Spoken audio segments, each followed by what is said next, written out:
Welcome to Scale Her Up, the show for female business owners and leaders who want to grow profitable, sustainable businesses without burning out. I'm Dr. Brenda Hector, a business growth specialist helping women develop themselves and their businesses so they can achieve their goals and enjoy the lifestyle they dream of. In each episode, you'll hear inspiring stories, honest conversations, and practical strategies to help you start, grow, or scale your business. If you're new here, hit follow so you don't miss an episode, and come and join our Scale Her Up Facebook community to keep the conversation going. So today I'm really pleased to welcome Michelle Quinn. Michelle is the Managing Director and co-owner of Almond Engineering. Michelle, thank you for joining me on the show. Very welcome. Thank you for having me. Let's just start with Almond Engineering. What is it that you do? What does the business do? Yeah, so Almond Engineering, we're a precision engineering company. So we have a machine shop, we have fabrication and welding, and we have a design team as well. Manufacturing bespoke components, usually on kind of prototypes, one-off, small to medium batch works for a variety of industries such as pharmaceutical, medical, semiconductor, oil and gas, energy, aerospace defence, food, drink, packaging, pretty much a bit of everything. And projects can be anything from small screws to full machine builds and pretty much everything in between. Wow. Yeah, sounds really interesting actually. So Yeah. all kinds of projects and Yep. yeah.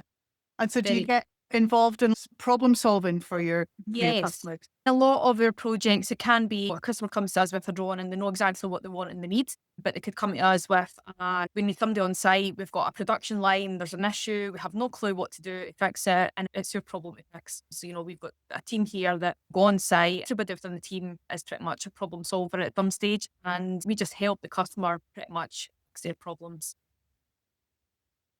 Awesome. Brilliant. Tell me, so you're the MD and co-owner. Tell me about your journey to where you are now then. Yeah, kind of a bit of a different one, and one that I didn't really foresee happening either.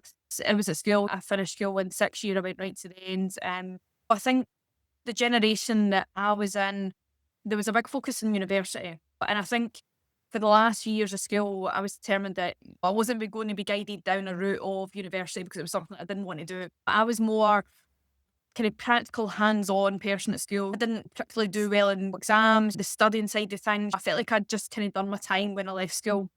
And to go on and do further education, where there would be more studying and exams, I just felt like it wasn't for me. I kind of just wanted to get my hands kind of stuck into something, but I had no clue what that was. And unfortunately, the support at the time, which has dramatically changed over the years, but the support at the time was pretty much, we'll help you fill in a UCAS university form, but if you don't want to do that, then it's kind of down to you to find something else. And so, I had a older brother who had went off to university, and I had went through with him when he was going back to the halls and different things. And I just knew that it definitely wasn't something for me. I finished school, I had nothing, and I remember telling my mum that I wanted to take the summer off because I deserved it, much to her dismay, and thinking, what are you going to do all summer? Weeks. And I just knew that I couldn't just sit around doing nothing. I was used to being busy and having something to focus on. So I started just looking just for something that would keep me busy maybe over the summer until I could decide, where did I want to go? What did I want to do? Was there something that I could kind of think that that's maybe a route that I could start at and see where it goes. So anyway, a job at Almond came up through an agency local to me, and it was for a temporary 3-week office junior. And it was really just to go in, somebody was off sick, and it was just to help keep on top of paperwork. And it was just filing and basic things. So anyway, I started at Almond, and after these 3 weeks, got extended to I think 3 months. And then they kind of asked, would you consider maybe if you wanted to join the company as a kind of full-time permanent office junior? And at that time I thought, do you know what? Why not? I don't really have anything else up my sleeve. And I'd kind of started to learn a little bit about the company at the time. Well, it was going into an engineering company, having no clue what even engineering was before I went into the company. It was kind of a bit of an eye-opener. I think, wow, I never knew there was this type of company in Livingston, what they'd done, the companies that they served. And it kind of led on from there. I joined the company as a permanent employee. And just over time, I started to really understand the areas of the business. I was very lucky at the time in the role that I had some time that I could spend on the shop floor, understanding what do the machines even do? What is a CNC machine? Really good. And kind of developed a real interest for engineering. I remember very early on walking through a shopping centre and seeing a kind of handrail, and it was welded. And I remember saying at the time that the quality of that welding was terrible. And I think at that point I started to realise, oh wait, now that there's something in me here that if I'm starting to look at things outside of work, that I'm identifying the quality of welding and different things, I thought there must be something in this. And very lucky that I was given some opportunities in Almond, which I understand might not happen in every business or workplace, but I kind of started to realise that if I worked hard, there was going to be opportunities available for me. And we were still a small company at that time. We had one building, we had 18 people, and the majority of that was made up of kind of the shop floor engineers. We had a very small design team at that time. And the gentleman who started the business was MD at the time, Willie Scott. And I started to kind of see what he'd done, what he was involved in. And I just was so intrigued to how every part of the business worked. I kind of spoke to them and said, listen, it's a small company. I understand I'm here to do our role, but I would love to learn more on how you do the estimating. How do you come up with prices? How do you know how to quote something? How does the finance work in a business this size? And very lucky that they allowed me to go and learn each part of the business. I pretty much spent years learning about how was the finances done, working with the finance person at the time, spending time in the shop floor, seeing the designs being done, then going into manufacturing, being taken out to the customers to then see where does that end product go, what is it used for, what's the purpose. And even I think at that time, I started at Almond when I was 17, but in kind of hitting your late teens, early 20s, some of my friends were out away to pee in the park and gigs and whatever else. And I was actually staying back off my own behalf on unpaid time to learn how to quote. And it was just, there was a passion growing within me that I just thought, no, there's definitely something that I think I've found something that I could really enjoy. So was that passion engineering or was it business?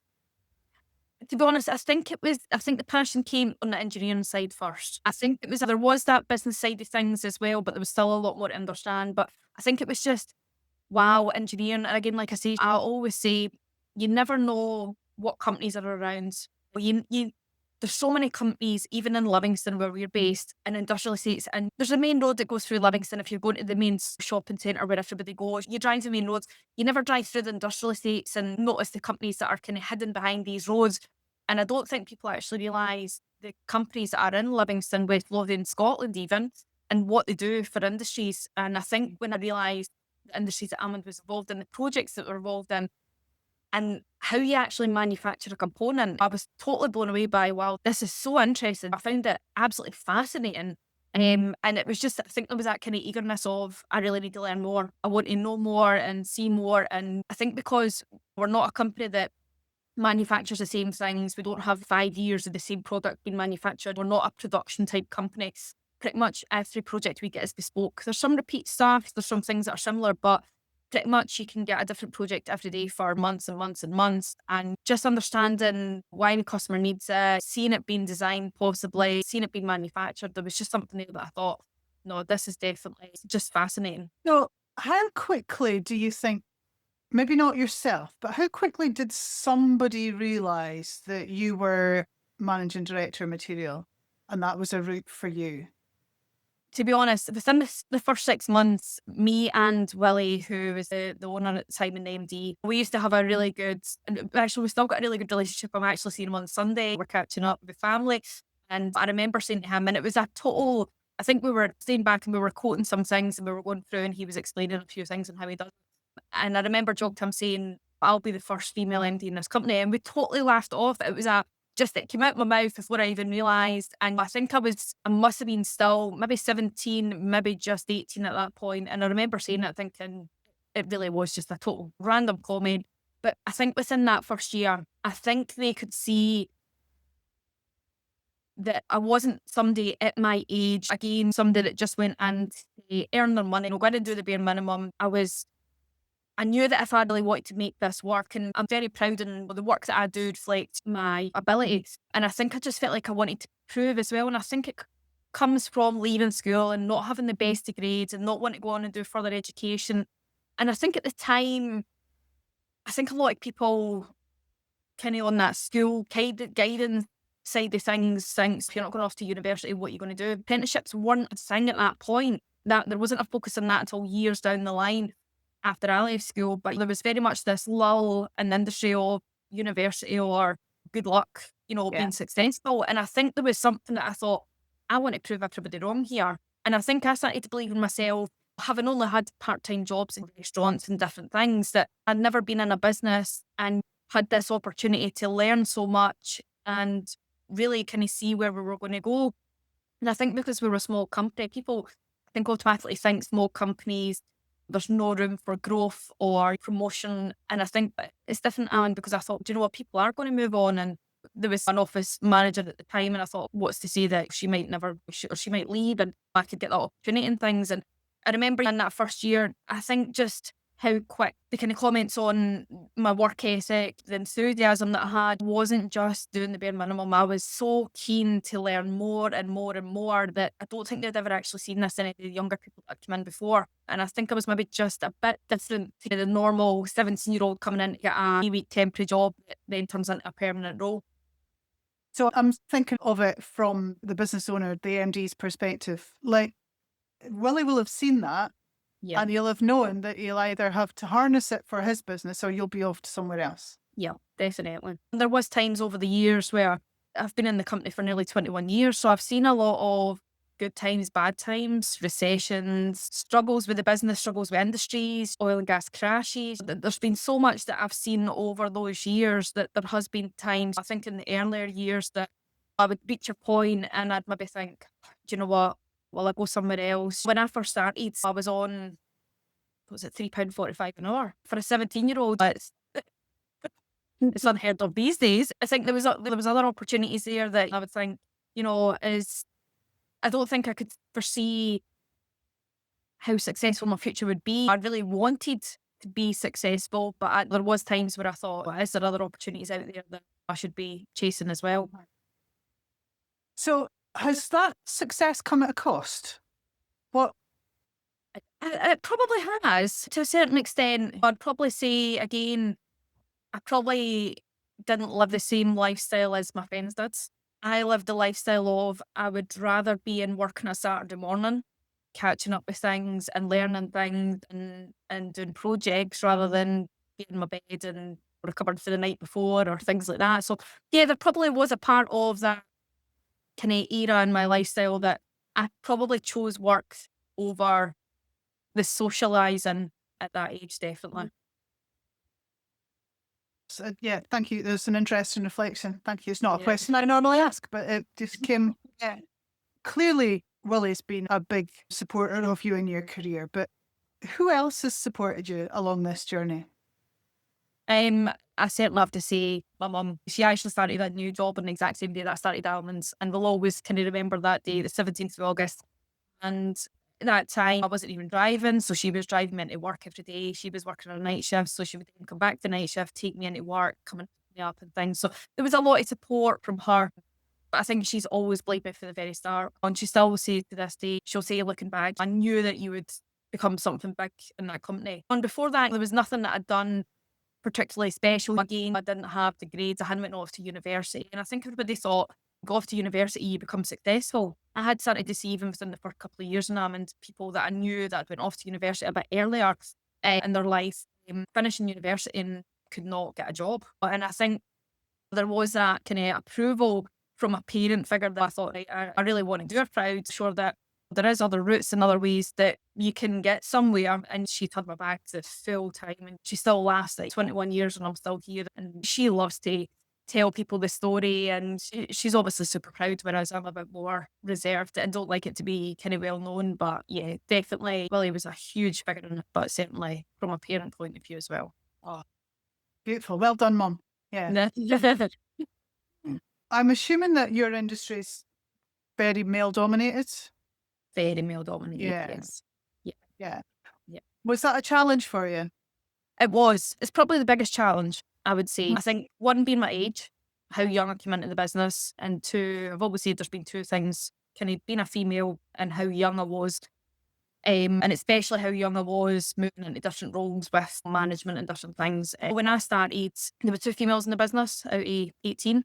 And when I started, times have changed, and it's very interesting to reflect back on how things have changed in 21 years. Sometimes you think 21 years ago, that's flew in, doesn't seem that long ago, but it's massive what's changed in the industry. When I joined, it was a very male orientated industry. You know, the back end of the machine, it was the nude calendars. The tooling guys were still coming in with the nude calendars every year. I would get taken out to site, and I remember going into one site and pretty much this building I walked in, and clearly I don't even know if there was any females that worked in this business at the time.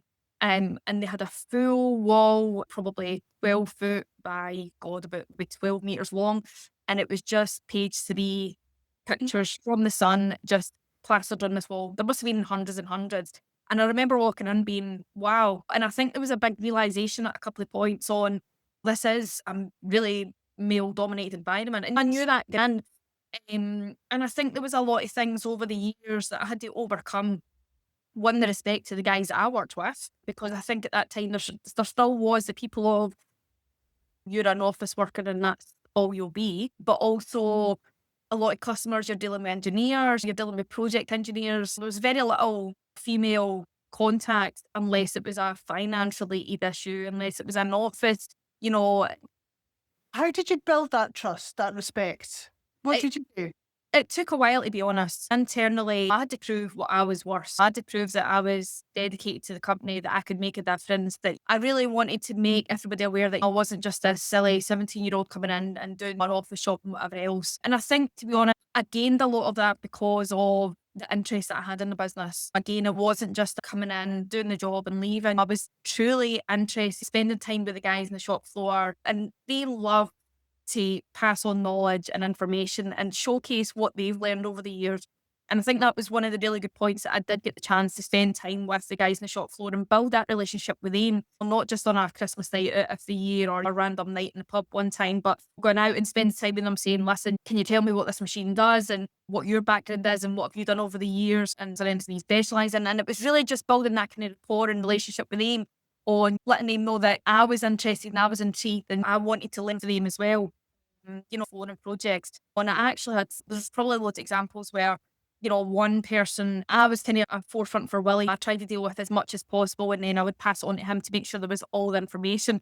And one gentleman got in touch and pretty much wanted to speak to Willie. And I said, listen, Willie will need this information, X, Y, and Z, for us to be able to review this. Could you pass it on to myself and I'll make sure that it's passed on? And I got a huge big response back on, I want to speak to Willie. I want to deal with Willie. I don't want to go through yourself. You know, it kind of took a bit of and confidence, thinking, all right, okay, is this how this industry is? Are women not good enough to be an engineer? Am I not really going to go any further? Are people not going to believe that? When I think that was a big industry thing. There was something huge that needed to change. And I think kind of at that point in the first couple of years, Almond, it was becoming more common that people were starting to speak about how things were going to have to change in the industry. And there was a big focus on women and owners and how that would maybe be the future. And that was kind of just a starting point. It's still not where I think could be, but I think there has been a massive switch over the years.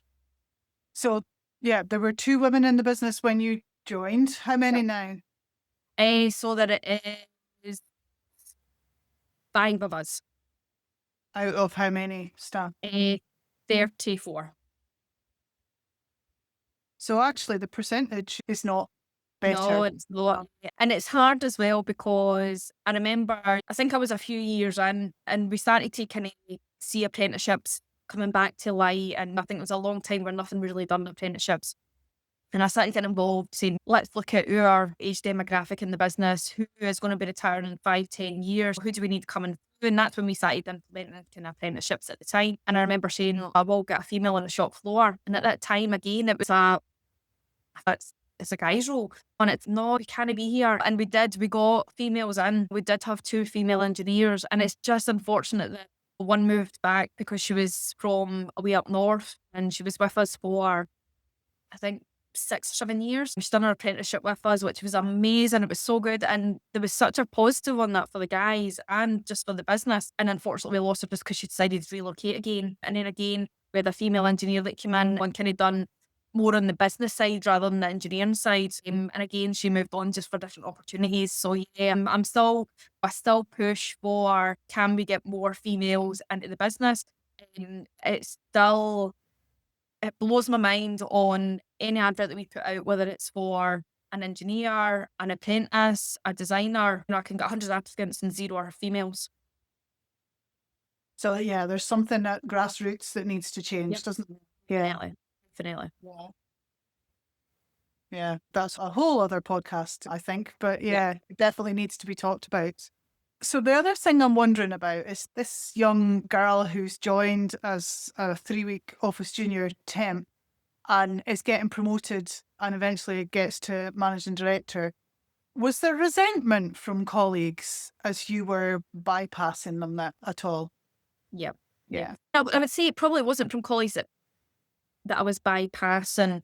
I think everybody had the support because I think I had proven over the years what I was capable of, and I knew exactly what was right for the business. I knew what to do for the business. I learned loads in the sales and the finance and how to run the business. But I think there was still that,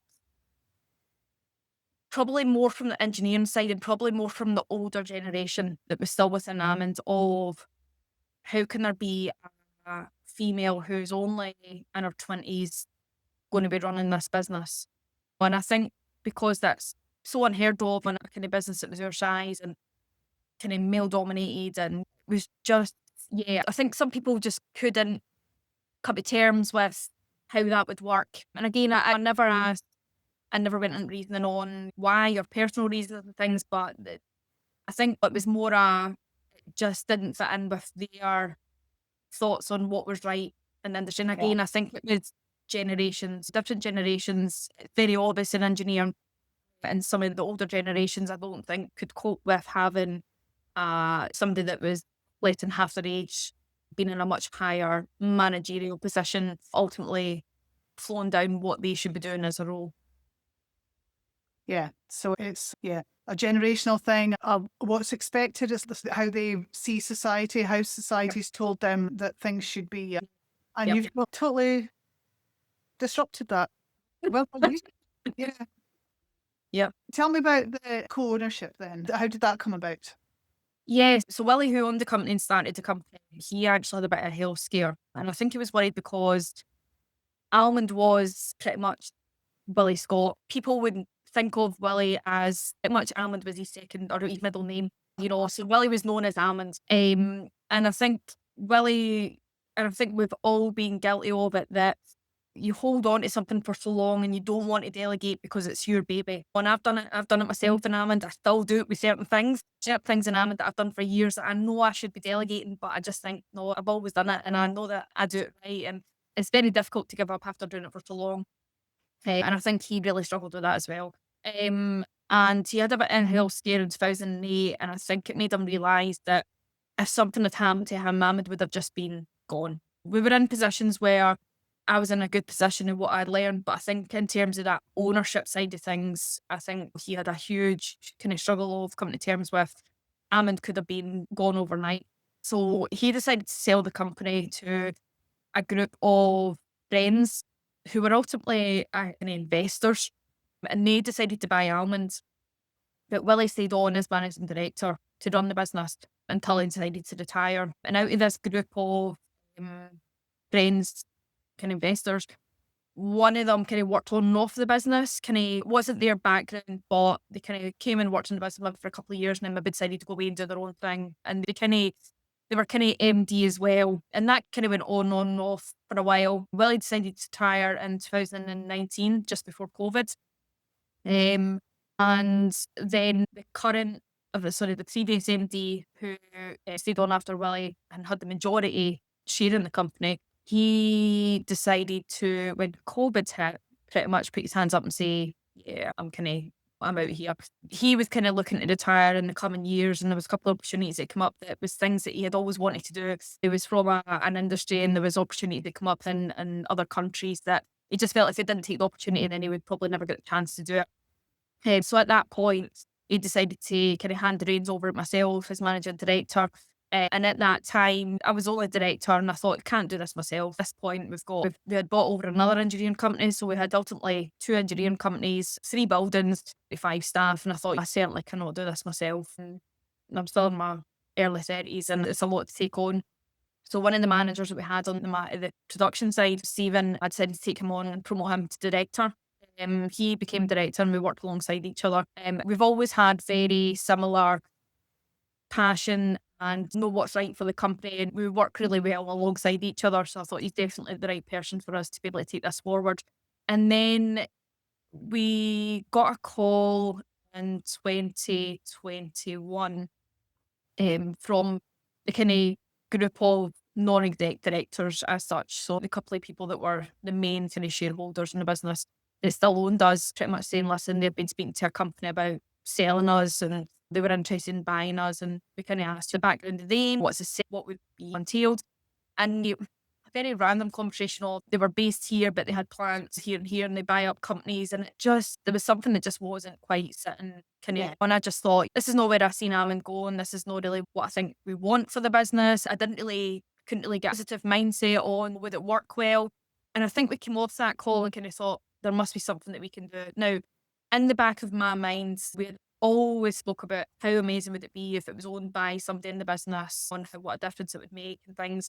And I think we thought, yeah, way down the line, it might be something that we can do for a long time. But pretty much that got our minds racing when I was straight on the phone to Scottish Enterprise and everybody else, the council and people that we had contacts with, saying, I need some kind of options here. I need to make something happen that we can buy this company, whether it's employee owned, whether it's a management buyout. I says I just need to explore every possible option. So we let them know that, listen, could we try and do a deal? And I think it took at least 6 months for us to be able to gather the information on how could we make this work?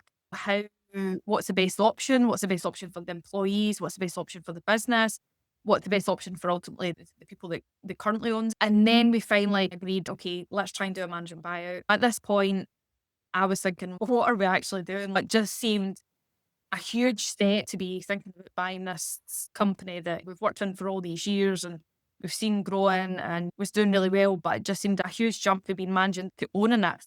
And then it took pretty much 1 year in negotiations between lawyers, so them against us, to try and make it work. Now we got there in the end. It took a full year, but we finally got there in the end, and we celebrated in November 2022 of officially out.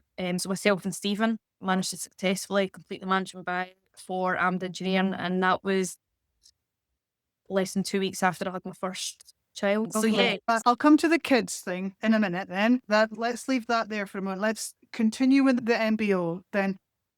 How do you fund that? For somebody who's listening and going, that sounds amazing. The listener could be the business owner that wants to exit, or it could be somebody who's wanting to buy up, if you like. How does that work? so we had to speak to a lot of people. We've always had a really good relationship with our bank. They've been very supportive over the years. They've been amazing. But certainly for a small business, I think, again, some people think small businesses are kind of left to the side. We've had amazing relationships. We've changed bank a couple of times, but I've always thought the banks have been great in the way that they interact, they get involved, they take interest in what you're doing. So obviously we had a bit of talking with them and some discussions with them. And then obviously speaking to the existing owners on how we were allowed to set this up, how we could utilise funds within the business, funds within the bank. And we pretty much come up with a bit of a payment plan as such on paying them off over a number of years. So yeah, it's not been easy, but I think it's encouraged us even more to be able to make it happen. Phenomenal. Well done. Yeah, I think that's brilliant. What a story. Yeah. And then we're throwing in the pregnancy and kids and the juggle, that it's undoubtedly a juggle. Even if you're working part-time for someone else, it's still a juggle. Yeah, tell me about that then. Yeah, so obviously fell pregnant with my daughter, and I just knew going through this pregnancy that I would be nearing birth at the same time as the management buy. It would be complete. I just knew that everything would happen at the same time. And to be honest, I'd never thought. I think people weren't surprised at how I handled things because I'm very much a got on with it. If I'm sick, I'm in work. Well, it would have to be my head's falling off for me not to be here. And I was in here still working at 41 weeks pregnant. I was still in the gym at 39 weeks pregnant. I just carried on as normal. Every Monday I came in, people were saying, why are you even still here? When are you due? And I was like, well, it was last week. And I'm just like, just until I go into labour, things are going to be as normal. I am not one just to kind of sit in the house. I'm not one to just kind of, okay, I'm going to finish up for a couple of weeks and kind of sit with my feet up.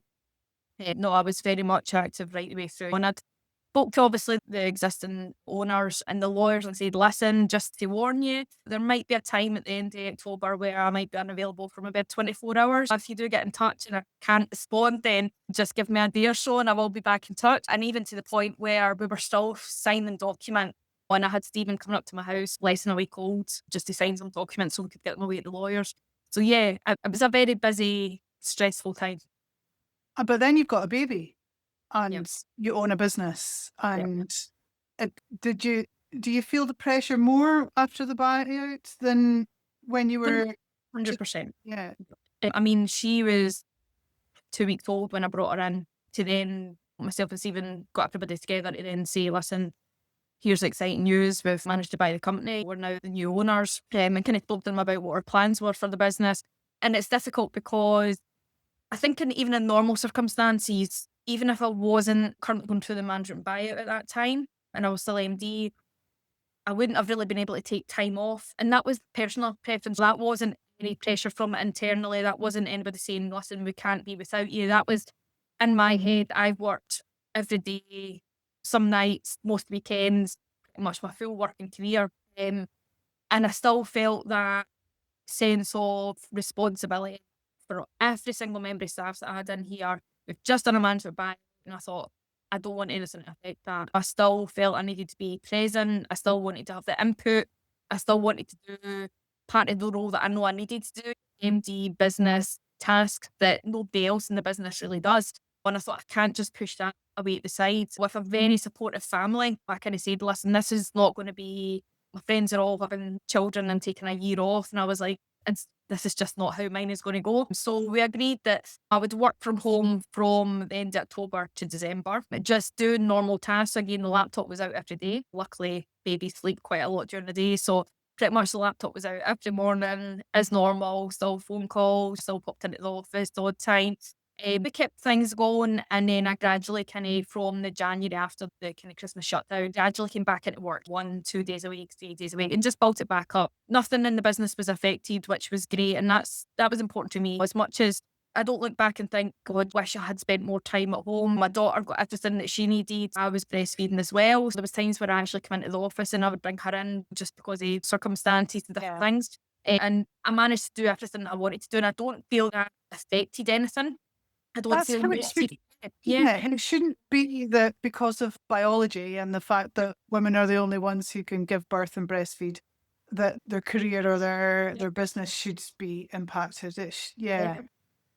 And very lucky, my husband, he's in a very fortunate position where he had, I think it was 3 or 4 months paternity. So I came back to work full time in the March after pretty much working most of January to March. But I came back into the office full time. And he then took his 3-4 months. I was able to say, okay, you're at home, you've got the baby, and I'm just going to kind of get back into the full swing of things. And it was a really important time for the business as well, important time for the family, their home life.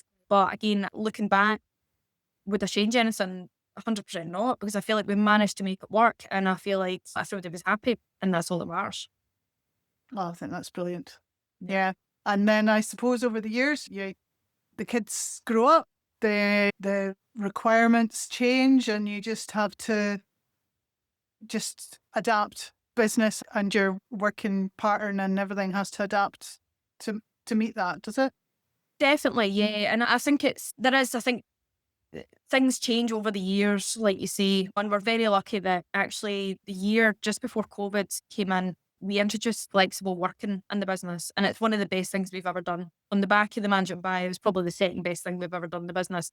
And that pretty much is a flex thing that we put in place that we had never seen in an engineering company before. We pretty much had to do a trial to see if it worked, and it's worked absolutely amazingly. But I'm very much of a, yes, we have to have titles for the roles that we're in and whatever else, but within Almonds, pretty much we're all on the same level. Everybody's treated the same. There's not a hierarchy. We're here and somebody's sitting down here. We're pretty much all on the same level. Therefore, the flexible working is pretty much benefits everybody. Our flexible working, you can pretty much arrive anytime between 7 and 9 in the morning. And as much as I should like being here first thing in the morning before everybody else, working all day, working all night, working weekends, that had to change. I couldn't do that anymore. So now I don't actually arrive into the office till 8:30, usually an hour and a half after everybody else arrives. And that's sometimes a bit difficult for me because I think, oh, I'd like to be in a bit earlier and maybe there's more I can get done. But this is the new life, and I have to adjust to it, and what's to suit childcare. And the flexing is probably the best thing that we've ever done, because I think having that flexible start, and it then made me realise, having a family, that I couldn't work to the 7, 8 o'clock that I used to. I couldn't work every weekend that I used to. And when we go on holiday, it was a working holiday, sitting there with a laptop and things. And that did change, but I think that changed me for the better, to be honest. I'm now realised that I was like, okay, there is going to have to be boundaries. I work till maybe 5, 5:30, because then I need to do pickups and different things. And when we go on holiday, I do want to enjoy it as a family holiday. It definitely has changed probably the working pattern that I do. I'm glad that we have that flexibility, so I can utilise that as well. So were you a workaholic? I would say so, yeah. Yeah. Yeah, definitely. And yeah, positives and negatives of such a being a workaholic. I can see there's benefits to the business. I can see that your passion for what you've been doing, and I'm sure you wouldn't have got to where you are without having that passion and putting the hard hours in. But yeah, there must have been well, I guess you stopped doing it because you wanted to spend time with the family. Yeah. So, Yeah, yeah. definitely. And I think the negative was, there's probably things that I've missed out in the past. And I think probably one of the negatives has been is, I think because I've done it for so long, I then felt like I had an expectation to continue to do it. There probably still is that. Even now, I moved closer to be next to work. I'm 6 minute drive from where Almond is. And at the time I thought, is this a positive or a negative as well? Positive that I'm so close, and off, or at the weekend I can nip down, whatever else. But there was a few times where, on a Saturday night, I'd be saying to my husband, listen, I'm just going to nip down to the office for a couple of hours. And I Just to think be he was more yeah. concerned from a safety aspect. We're in a building in a Midland industrial estate, and there's nobody else around when it's pitch black. Whereas I'm thinking, I can get ahead, I can get things done, I can get peace and quiet to get. So yeah, I think the negative is, I think there's still an expectation that I feel like I need to.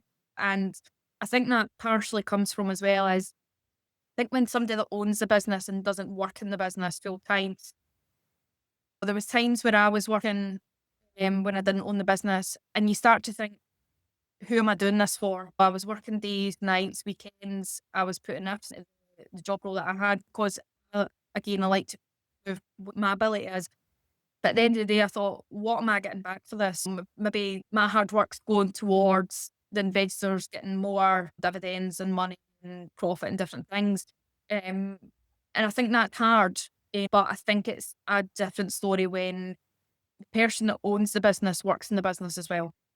And I think because people over the years have seen what myself and Stephen, the hours that we put in, what we do, the contracted cleaners don't turn up, we're out with the hoover in the morning, cleaning the bins. There's nothing that I won't do. I go out and do deliveries if the driver's short on time. I'll do absolutely anything in this company, no matter what it is, if it's going to help the company and it's going to help our customer. And I think that there's still that aspect of, I still want to be able to do everything, and people can see that in the business. So I think they respect us more because we're not just an owner taking money out the company, and we're in grafting. Myself and Stephen, we graft and we work weekends. We still do probably more hours than what we should, and we probably still work too much on our holidays and things, but it's for the fact that we care so much about the business and we care so much about the team as well, that we're trying to be the best that we can be and give them everything that we can give them.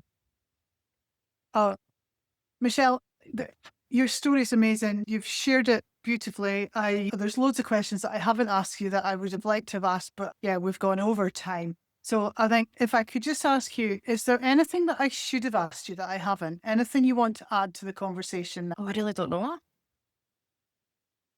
No, I think, to be honest, I think you've probably asked everything that I would have thought. As long as you've shared everything that you wanted to share in this conversation, I would have loved to have had twice as long to yeah, and yeah, maybe we'll get you back on again and we'll talk about some other areas. Yeah, that's been brilliant. Thank you so much for sharing your story. Somebody's just trying to phone me. I will tell her I can't talk right now. Sorry about that. Yeah, just thank you so much. I really enjoyed that. No, thank you for having me. And thank you to you for listening to Scale Her Up. If you enjoyed this episode, follow the show and leave a review. It helps more female business owners to find us. Come and join our Scale Her Up Facebook community to get support, accountability, and connection with other women who get it. And remember, only 1 in 3 UK entrepreneurs are female. And men are still 5 times more likely to scale their business beyond £1 million in turnover than women. When we start and scale our businesses to the same extent as men, we'll add £250 billion to the UK economy and create millions of jobs. So ladies, you can do it, and your business can make a massive difference. There we go.